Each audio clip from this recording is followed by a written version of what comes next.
ಶ್ರೀ ಗುರುಭ್ಯೋ ನಮಃ. ಮಾಯಿಕಾರ ಪ್ರಭುವೇ ನಮಃ. ಗಣೇಶ ದೇವಿ ವಾಗ್ದೇವಿ ಮಮ ವಾಕ್ಯ ಸಿದ್ಧಿ ಕುರು ಕುರು ಸ್ವಹ. ವಾಸ್ತು ಪುರುಷಾಯ ವಿದ್ಮಹೆ ಕ್ಷೇಮಂಕರಾಯ ಧೀಮಹಿ ತನ್ನೋ ವಾಸ್ತು ಪ್ರಚೋದಯಾತ್. ಆರಾಧ್ಯ ದೈವನಾಗಿರುವಂತಹ ಮಲೆಮಾದೇಶ್ವರರನ್ನ ಮನದಲ್ಲಿ ನೆನೆಯುತ್ತಾ ವಿದ್ಯಾಗುರುಗಳ ತಂದೆ ತಾಯಿಯ ಪಾದಾರವಿಂದಗಳಿಗೆ ನಮಸ್ಕಾರವನ್ನ ಮಾಡ್ತಾ ಜಗದ್ಗುರು ಪಂಚಾಚಾರ್ಯರನ್ನ ಬಸವಾದಿ ಶರಣರನ್ನ ಮನದಲ್ಲಿ ನೆನೆಯುತ್ತಾ ನನ್ನೆಲ್ಲ ಪ್ರೀತಿಯ ವಾಸ್ತುವಿಜ್ಞಾನ ವಾಹಿನಿಯ ವೀಕ್ಷಕ ಬಂಧುಗಳ ಅಂತರಾತ್ಮಗಳಿಗೆ ನಿಮ್ಮ ಮುಗುರು ಮಧು ದೀಕ್ಷಿತ್ ಮಾಡುವಂತಹ ಪರಿಪೂರ್ಣವಾದಂತಹ ನಮಸ್ಕಾರಗಳು.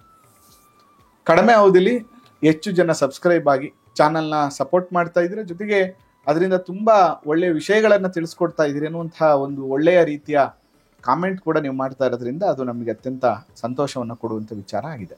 ಅದರ ಜೊತೆಗೆ ಇದೇ ಜುಲೈ 12ನೇ ತಾರೀಕು ಬೆಳಗ್ಗೆ 9ರಿಂದ ಸಂಜೆ 5:30ವರೆಗೆ ನಿಗೂಢ ಪ್ರಶ್ನೆಶಾಸ್ತ್ರ ತರಗತಿಯನ್ನ ಮಾಡ್ತಾ ಇದ್ದೇವೆ. ಅದರಲ್ಲಿ ತಾಂಬೂಲ ಶಾಸ್ತ್ರ, ಕವಡೆ ಶಾಸ್ತ್ರ, ರಮಲ ಶಾಸ್ತ್ರ, ಶಕುನ ಶಾಸ್ತ್ರ, ಪಂಚಾಂಗ ಪ್ರಶ್ನ, ಹೀಗೆ ಅನೇಕ ವಿಧವಾಗಿರುವಂತಹ ಪ್ರಶ್ನಾ ಭಾಗವನ್ನು ಕಲಿಸ್ಕೊಡ್ತಾ ಇದ್ದೇವೆ. ಯಾರಿಗೆಲ್ಲ ಆಸಕ್ತಿ ಇದೆ ಇದನ್ನ ಕಲಿಯುವಂಥದ್ದು ದಯವಿಟ್ಟು ನೀವು ಸಂಪರ್ಕವನ್ನ ಮಾಡಿ. ಜೊತೆಗೆ ಇನ್ನು ಯಾರೆಲ್ಲ ಸಬ್ಸ್ಕ್ರೈಬ್ ಆಗಿಲ್ಲ ಅವರು ಸಬ್ಸ್ಕ್ರೈಬ್ ಆಗಿ, ಫಾಲೋ ಮಾಡಿ, ಸಪೋರ್ಟ್ ಮಾಡಿ ಅಂತ ಈ ಮೂಲಕ ಕೇಳ್ಕೊತೇನೆ. ನಮ್ಮ ಜೊತೆಗೆ ನಮ್ಮ ಮತ್ತೊಬ್ಬ ಹಿರಿಯ ವಿದ್ಯಾರ್ಥಿ ಆಗಿರುವಂತಹ ಹರ್ಷ ಅವರು ನಮ್ಮ ಜೊತೆಗಿದ್ದಾರೆ.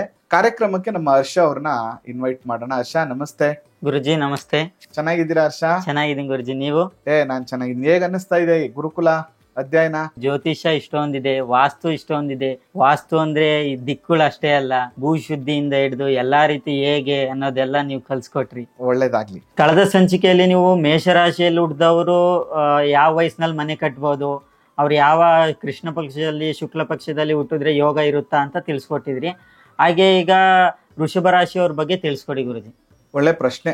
ಎಲ್ಲ ರಾಶಿಯವ್ರ ಬಗ್ಗೆನೂ ನಿಮಗೆ ಒಂದು ಕುತೂಹಲ ಯಾವ್ಯಾವಾಗಿರುತ್ತೆ ಅಂತ.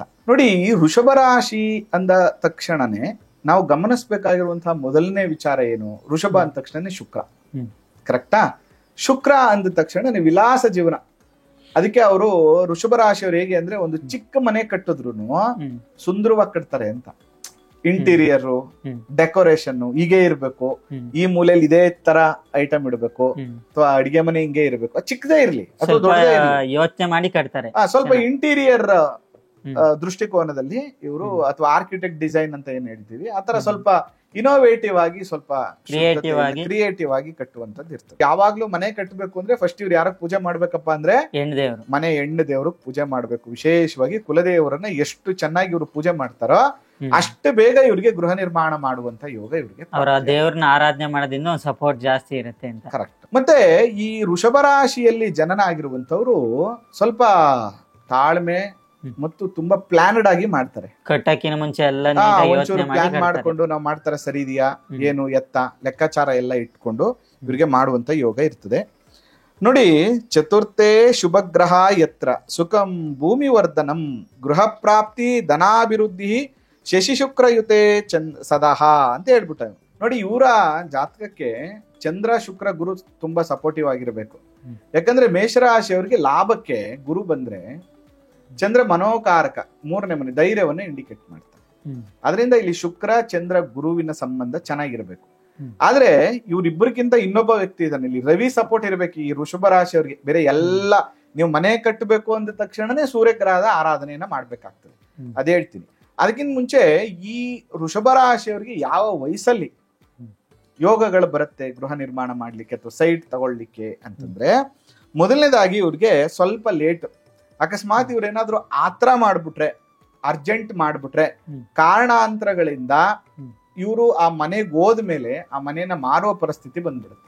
ಈ ವೃಷಭ ರಾಶಿಯವರು ಯಾವತ್ತು ತಾಳ್ಮೆಯಿಂದ ಮಾಡ್ಬೇಕು. ಅರ್ಲಿ ಪ್ಲಾನ್ ಮಾಡಬಾರ್ದು. ಅಯ್ಯೋ ನಾನು 30 ವರ್ಷದೊಳಗಡೆ ನಾನು ಸೈಟ್ ತಗೊಬಿಡ್ಬೇಕು, ಮನೆ ಕಟ್ಟಿಬಿಡ್ಬೇಕು, ಲೈಫ್ ಅಲ್ಲಿ ಸೆಟ್ಲ್ ಆಗ್ಬಿಡ್ಬೇಕು, ಡುಪ್ಲೆಕ್ಸ್, ಇದು ಮಾಡಬಾರ್ದು.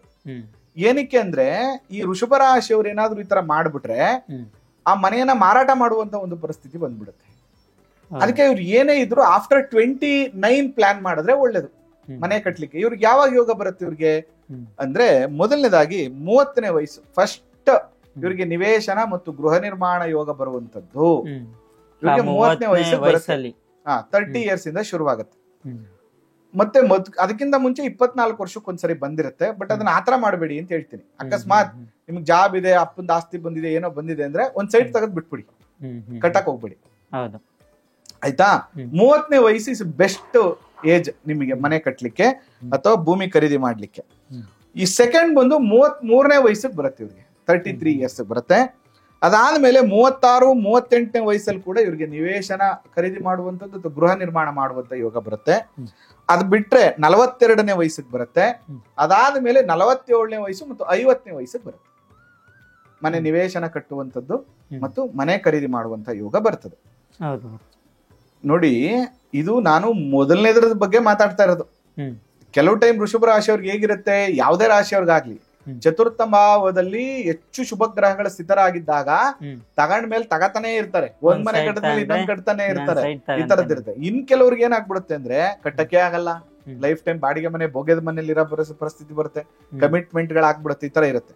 ಬಟ್ ನಾನು ವೃಷಭ ರಾಶಿಯವರ ಯೋಗಗಳ ಬಗ್ಗೆ ಹೇಳ್ತಾ ಇರೋದು. ಯಾವ ವಯಸ್ಸಲ್ಲಿ ಬರುತ್ತೆ ಅಂದ್ರೆ ಈ ಏಜ್ ಅಲ್ಲಿ ಇವ್ರಿಗೆ ಬರುತ್ತೆ. ಮತ್ತೆ ನೋಡಿ, ಇವರಿಗೆ ಭೂಮಿ ಲಕ್ಷಣಗಳನ್ನ ಕೂಡ ನಾವು ಹೇಳ್ಬೋದು. ವೃಷಭ ರಾಶಿಯವರು ಭೂಮಿ ತಗೊಂಡ್ರೆ ಅದು ಚೆನ್ನಾಗಿದ್ಯೋ ಇಲ್ವೋ ಅಂತ ಹೇಳ್ಬೋದು. ಸಾಮಾನ್ಯವಾಗಿ ಈ ವೃಷಭ ರಾಶಿಯಲ್ಲಿ ಜನನ ಆಗಿರುವಂತವರ ಭೂಮಿ ಹೇಗಿರುತ್ತೆ ಅಂದ್ರೆ ಗಡ್ಸಾಗಿರುತ್ತೆ ಮತ್ತು ರೆಡ್ ಸಾಯಿಲ್ ಅಂತ ಹೇಳ್ತೀವಿ, ಕೆಂಪು ಮಣ್ಣು ಇರುತ್ತೆ. ಅಥವಾ ನಾವು ಈ ತರಾನು ಹೇಳ್ಬೋದು, ಏನಂದ್ರೆ ಯಾರೆಲ್ಲ ಈ ವೃಷಭ ರಾಶಿಯಲ್ಲಿ ಜನನ ಆಗಿರ್ತಿರೋ ನೀವು ಆದಷ್ಟು ಕೆಂಪು ಸಾಯಿಲ್ ಇರುವಂತಹ ಭೂಮಿಗಳನ್ನ ಖರೀದಿ ಮಾಡಿ, ಆ ತರ ಮಣ್ಣಿರೋದನ್ನ ತಗೊಳ್ಳಿ. ಮತ್ತೆ ಇವ್ರು ಎಲ್ಲೋದ್ರು ಆ ಮಟ್ಟದ ಜಮೀನಾಗ್ಲಿ ಮನೆಗಳಾಗ್ಲಿ ಓಕೆ, ಆ ಎನ್ವೈರನ್ಮೆಂಟಲ್ ನೀರಿದೆ ಸಿಗುತ್ತೆ ಬಿಟ್ರೆ ಇವರು ತಗೊಂಡು ಇವ್ರಿಗೆ ವಾಟರ್ ಅಂಶ, ನೀರಂಶ ಇರುವಂತದ್ದು ಜಾಸ್ತಿ ಸೈಟ್ಗಳು, ನಿವೇಶನಗಳು ಸಿಗಲ್ಲ, ಭೂಮಿ ಖರೀದಿಯಲ್ಲಿ ಸಿಗಲ್ಲ, ಅವ್ರಿಗೆ ಸಿಗಲ್ಲ. ಕಾರಣಾಂತರಗಳು ಇದೇನೋ ಒಂದು ಸಮಸ್ಯೆಗಳಾಗತ್ತೆ. ಅದಕ್ಕೆ ನೀವು ಭೂಮಿ ಖರೀದಿ ಮಾಡುವಂತ ವಿಚಾರ ಸಂದರ್ಭದಲ್ಲಿ ಈ ತರ ನಿವೇಶನಗಳನ್ನ ಖರೀದಿ ಮಾಡ್ಬೇಕು. ಮತ್ತೆ ಈ ಎಕ್ಸ್ಪೆಷಲಿ ಈ ವೃಷಭ ರಾಶಿಯವರು ಇದಾರಲ್ಲ, ಆದಷ್ಟು ಒಂದು ಲೇಔಟ್ ಅಲ್ಲಿ ನೀವು ಒಂದು ಗೃಹ ನಿರ್ಮಾಣವನ್ನ ಮಾಡ್ಲಿಕ್ಕೆ ಅಥವಾ ನಿವೇಶನವನ್ನ ಖರೀದಿ ಮಾಡುವ ಅಥವಾ ಬಿಸ್ನೆಸ್ ಪರ್ಪಸ್ ನೀವೇನಾದ್ರು ಸೈಟ್ ಖರೀದಿ ಮಾಡ್ತಾ ಇದ್ರಿ ಅಂದ್ರೆ, ಇಲ್ಲ ಒಂದು ದಕ್ಷಿಣಕ್ಕೆ ಹೋಗಿ ದಕ್ಷಿಣ ದಿಕ್ಕಲ್ಲಿ ಅವರು ದಕ್ಷಿಣದ ಸೈಟ್ ತಗೊಳ್ಳಿ, ಇಲ್ಲ ಅಂದ್ರೆ ಪೂರ್ವ ದಿಕ್ಕು ತಗೊಳ್ಳಿ. ಅಥವಾ ಓವರ್ ಆಲ್ ಲೇಔಟ್ ಅಲ್ಲಿ ನೀವು ಪೂರ್ವ ಅಥವಾ ದಕ್ಷಿಣದ ಕಡೆ ಇರುವಂತ ನಿವೇಶನಗಳನ್ನ ಖರೀದಿ ಮಾಡೋದ್ರಿಂದ ಇವ್ರಿಗೆ ಅತ್ಯಂತ ಶುಭ ಫಲಗಳು ಇವರಿಗೆ. ಈಗ ವೃಷಭ ರಾಶಿಯಲ್ಲಿರೋರು ದಕ್ಷಿಣದಲ್ಲಿ ಆ ಲೇಔಟ್ ಒಳಗೆ ವಾಸ ಆಗುವಂತದ್ದು ಇವರು ದಕ್ಷಿಣಕ್ಕೆ ಮತ್ತೆ ಪೂರ್ವಕ್ಕೆ ಬಾಗ್ಲು ಇಟ್ಕೋಬಹುದು, ಎರಡು ಕೂಡ ಒಳ್ಳೇದಾಗತ್ತೆ. ಪೂರ್ವ ಮತ್ತೆ ದಕ್ಷಿಣದ ರಸ್ತೆ ಇರುವಂತ ಗೃಹಗಳು ಕೂಡ ಇವ್ರಿಗೆ ಶುಭ ಫಲಗಳು ಇವ್ರಿಗೆ ಪ್ರಾಪ್ತಿಯಾಗತ್ತೆ. ಇದು ವೃಷಭ ರಾಶಿಯವರಿಗೆ. ಮತ್ತೆ ಇಲ್ಲಿ ಇನ್ನೊಂದು ಬಹಳ ಮುಖ್ಯವಾಗಿ ನಾವು ಗಮನಿಸಬೇಕಾಗಿರುವಂತದ್ದು ಏನಂದ್ರೆ, ಈ ಚತುರ್ಥ ಭಾವಕ್ಕೆ 4ನೇ ಮನೆ ಅಧಿಪತಿ ರವಿ. ಇಲ್ಲಿ ರವಿ ಎಂದ ತಕ್ಷಣನೇ ನಾವು ಗಮನಿಸಬೇಕಾಗಿರುವಂತದ್ದು ಏನಂದ್ರೆ, ಅವನು ಸ್ವಲ್ಪ ಅಗ್ರೆಸಿವ್, ರಾಜನ ಗುಣ ಇರುವಂತವನು ಅಲ್ವಾ. ಇವನು ಜಾತಕದಲ್ಲಿ ಹೇಗಿದ್ದಾನೆ ಅಂತ ನೋಡ್ಕೋಬೇಕು ಮುಂಚೆ, ಶುಭನಾಗಿದ್ದಾನಾ ಅಥವಾ ಅಶುಭನಾಗಿದ್ದಾನಾ ಇದನ್ನ ನೋಡ್ಕೋಬೇಕು. ಅಕಸ್ಮಾತ್ ಅವನೇನಾದ್ರೂ ಚತುರ್ಥದಲ್ಲಿ ಶುಭನಾಗಿದ್ರೆ ನೋಡಿ ಹೇಳ್ತಾನೆ, ಚತುರ್ಥೇ ಭಾನುಸೂರ್ಯ ಭವತಿ ನೃಪತಿ ಸಮ್ಮಾನ ಸಂಭಾವಿತಾತ್ಮ ಗೃಹ ಭೂಮ್ಯಾದಿ ಲಾಭಿ ದ್ವಿಜಾಸುರಮಪಿ ರಾಪಸ್ತು ಶೂರೋ ನಿಶಾಚಿ. ಅಂದ್ರೆ ಈ ಸೂರ್ಯ ಅವ್ರ ಜಾತಕದಲ್ಲಿ ಏನಾದ್ರು ಬಲಿಷ್ಠನಾಗಿದ್ರೆ ಸರ್ಕಾರದ ಭೂಮಿಗಳೇ ಸಿಗುತ್ತೆ, ಮೂಡಾ ಲೇಔಟ್ಗಳೇ ಸಿಗುತ್ತೆ, ಅಥವಾ ಬೆಂಗಳೂರಲ್ಲಿ ಗವರ್ನಮೆಂಟ್ ಸಂಬಂಧಪಟ್ಟಂತ ಗವರ್ನಮೆಂಟ್ ಇಂದ ಅಲಾಟ್ ಆಗಿರುವಂತ ಸೈಟ್ಗಳೇ ಸಿಗುತ್ತೆ. ಆ ರವಿ ಚೆನ್ನಾಗಿದ್ರೆ ಅವ್ರಿಗೆ ಗವರ್ಮೆಂಟ್ ಸಂಬಂಧಪಟ್ಟ ಜಮೀನ್ಗಳು, ಮನೆಗಳು, ಅದೊಂದೇ ಅಲ್ಲ, ಅದ್ರ ಜೊತೆಗೆ ಇವರು ಆ ಮನೆಯನ್ನ ಖರೀದಿ ಮಾಡಿ, ಆ ನಿವೇಶನವನ್ನ ಖರೀದಿ ಮಾಡಿ ಮನೆ ಖರೀದಿ ಮಾಡಿದ್ಮೇಲೆ ಇವರು ಮನೆಯಲ್ಲಿ ಸರ್ಕಾರದಿಂದ ಹಣವನ್ನ ಸಂಪಾದನೆ ಮಾಡುವಂತ ಯೋಗ ಇರುವಂತವ್ರು ಕೂಡ ಜನಿಸ್ತಾರೆ ಅಥವಾ ಅಧಿಕಾರಿಗಳಾಗ್ತಾರೆ ಅಂತ. 4ನೇ ಮನೆಗೆ ರವಿ ಸಂಬಂಧ ಬಂದಾಗ ಇಲ್ಲ ಒಂದು ಯಾವ್ದಾದ್ರು ಒಂದು ಗವರ್ನಮೆಂಟ್ ಆಫೀಸ್ಗಾರು ಬಾಡಿಗೆ ಕೊಟ್ಬಿಟ್ಟು ದುಡ್ಡು ಸಂಪಾದನೆ ಮಾಡ್ತಾರೆ, ಇಲ್ಲ ಕಾಂಟ್ರಾಕ್ಟ್ ಮಾಡ್ಬಿಟ್ಟು ಅಥವಾ ಗವರ್ನಮೆಂಟ್ ಕೆಲಸ ಯಾವ್ದೋ ಒಂದು ರೂಪದಲ್ಲಿ ಗವರ್ನಮೆಂಟ್ ಹಣವನ್ನ ಉಪಯೋಗಿಸುವಂತ ಯೋಗ ಇವರಿಗೆ ಪ್ರಾಪ್ತಿ ಆಗುತ್ತೆ. ಯಾವ್ದೋ ಒಂದ್ ಕಡೆಯಿಂದ ಗವರ್ನಮೆಂಟ್ ಏನೋ ಒಂದು ಲಿಂಕ್ ಇರುತ್ತೆ ಇವ್ರಿಗೆ. ಹೌದು. ಮತ್ತು ಆ ಮನೆಗೆ ಹೋದ್ಮೇಲೆ ತುಂಬಾ ದೊಡ್ಡ ಮಟ್ಟದಲ್ಲಿ ಇಂಪ್ರೂವ್ಮೆಂಟ್ ಆಗೋದು, ಫೈನಾನ್ಷಿಯಲ್ ಇಂಪ್ರೂವ್ಮೆಂಟ್ ಆಗೋದು, ಚಿನ್ನ ಖರೀದಿ ಮಾಡುವಂತದ್ದು, ಒಂದು ಮನೆ ಕಟ್ಟದ್ಮೇಲೆ ಮತ್ತೊಂದು ಮನೆಯನ್ನ ಕಟ್ಟುವಂತ ಯೋಗ ಬರೆಯುವಂತದ್ದು, ಬೇಗ ಲೋನ್ ಅಪ್ಲೈ ಆಗುವಂತದ್ದು, ಇದೆಲ್ಲವೂ ಕೂಡ ಆಗ್ತದೆ. ಮತ್ತೆ ಈ ರವಿ ಅವರ ಜಾತಕದಲ್ಲಿ ಏನಾದ್ರು ಶುಭ ಸ್ಥಾನದಲ್ಲಿದ್ರೆ ಭೂಮಿ ಮತ್ತು ಮನೆ ಲಾಭ, ಭೂಮಿ ಖರೀದಿ, ಯಶಸ್ಸು ಮತ್ತು ಮತ್ತೆ ಮತ್ತೆ ಮನೆಯನ್ನ ಖರೀದಿ ಮಾಡುವಂತ ಯೋಗ, ಮತ್ತೆ ಉನ್ನತ ಕುಟುಂಬದಲ್ಲಿ ಆ ಮನೆಯ ಯಜಮಾನಿಕೆ ಇದೆಯಲ್ಲ, ಈ ವ್ಯಕ್ತಿ ತುಂಬಾ ಚೆನ್ನಾಗಿ ಬರುತ್ತೆ. ಏನೇ ನಿರ್ಧಾರಗಳನ್ನು ತಗೊಂಡ್ರು ಕೂಡ ಒಳ್ಳೆ ರೀತಿಯಲ್ಲಿ ತೆಗೆದುಕೊಳ್ಳುವಂಥದ್ದು. ಮತ್ತು ತಾಯಿ ಕೂಡ ಇವರಿಗೆ ಧರ್ಮ ಪಾಲನೆ ಮಾಡುವಂಥದ್ದು, ಧರ್ಮ ಬೋಧನೆ ಮಾಡುವಂಥದ್ದು, ಮನೆಯ ಇಡೀ ಜವಾಬ್ದಾರಿಯನ್ನ ತಂದೆ ಸ್ಥಾನದಲ್ಲಿ ನಿಂತ್ಕೊಂಡು ಜವಾಬ್ದಾರಿಯನ್ನ ನಡೆಸುವಂತ ಯೋಗ ಕೂಡ ಅವ್ರಿಗೆ ಇರ್ತದೆ. ಮತ್ತು ಪಿತ್ರಾರ್ಜಿತ ಆಸ್ತಿ, ವೃಷಭ ರಾಶಿಯವರಿಗೆ ರವಿ ಚೆನ್ನಾಗಿದ್ರೆ ಜಾತಕದಲ್ಲಿ ಪಿತ್ರಾರ್ಜಿತ ಆಸ್ತಿಯನ್ನ ಗಳಿಸುವಂತ ಯೋಗ ಕೂಡ ಅವ್ರಿಗೆ ಬರುವಂತದ್ದು. ಅದರ ಜೊತೆಗೆ ಇವರು ಒಂದು ಒಳ್ಳೆ ಬೋಧನೆ, ಒಂದು ಒಳ್ಳೆ ತತ್ವ, ಒಂದು ಒಳ್ಳೆ ಸ್ಪಿರಿಚುಯಾಲಿಟಿಯನ್ನ ಕೂಡ ಜೀವನದಲ್ಲಿ ರೂಢಿಸ್ಕೊಳ್ಳುವಂತ ಯೋಗ ಬರ್ತದೆ. ಆದ್ರೆ ಪ್ರಾಬ್ಲಮ್ ಏನು ಅಂತ ಹೇಳ್ತೀನಿ ನಿಮಗೆ. ಅಕಸ್ಮಾತ್ ಆ ರವಿ ಏನಾದ್ರೂ ಕೆಟ್ಟಿದ್ರೆ ಮುಗಿತ್ ಕತೆ. ಇವ್ರು ಎಷ್ಟೇ ಪ್ರಯತ್ನ ಮಾಡಿದ್ರು ಆಗಲ್ಲ. ಮತ್ತೆ ಲಿಟಿಗೇಷನ್ ಆಗುತ್ತೆ, ಯಾವುದೇ ರೀತಿ ಸೈಡ್ ತಗೊಳಕ್ಕೂ ಆಗಲ್ಲ. ಪಿತ್ರಾರ್ಜಿತ ಆಸ್ತಿ ಕೋರ್ಟ್ ಕೇಸ್ ಆಗುತ್ತೆ, ಯಾಪಿಯಾಗಿ ಅಣ್ಣ ತಮ್ಮದಿರು ಭಾಗ ತಗೊಳಕ್ ಆಗಲ್ಲ. ಅದ್ರ ಜೊತೆಗೆ ಇವ್ರೇನೋ ಒಂದ್ ಸೈಟ್ ಕಟ್ಟಿದ್ರು, ಅಕ್ಕಪಕ್ಕದವ್ರ ಮನೆಗೆ ಹೋಗ್ಬಿಟ್ಟು ನಮ್ಗೆ ಅರ್ಧ ಅಡಿ ಜಾಸ್ತಿ ಮಾಡ್ಕೊಂಡಿದೀರಾ, ಕಮ್ಮಿ ಮಾಡ್ಕೊಂಡಿದೀರಾ ಅಂತ ಕೋರ್ಟ್ ಕೇಸ್ ಹಾಕ್ಬಿಡ್ತಾರೆ. ಅವಾಗ್ಲೇ ಏನ್ ಹೇಳಿದ್ರು ಅದರದೆಲ್ಲ ಉಲ್ಟಾ ಆಗ್ಬಿಡುತ್ತೆ.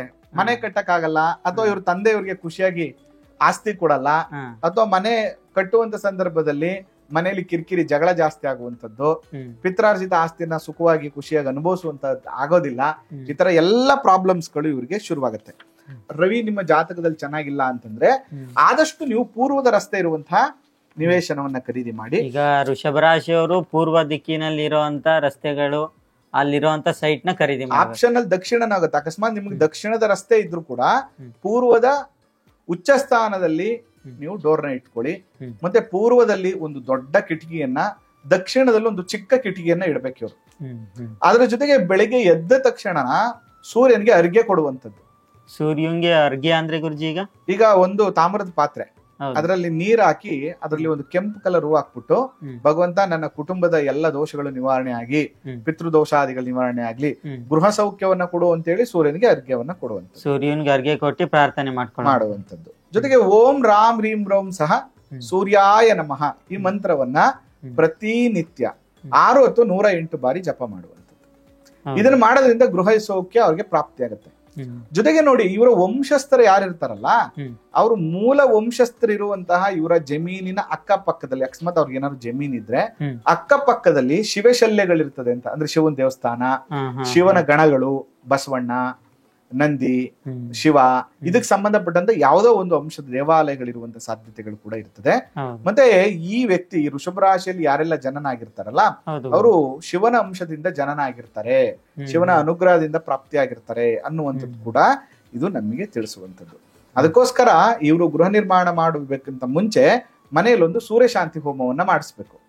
ಮತ್ತೆ ಪ್ರತಿ ಭಾನುವಾರದ ದಿನ ಶಿವನ ದೇವಸ್ಥಾನಕ್ಕೆ ಹೋಗ್ಬಿಟ್ಟು ಬರ್ಬೇಕು.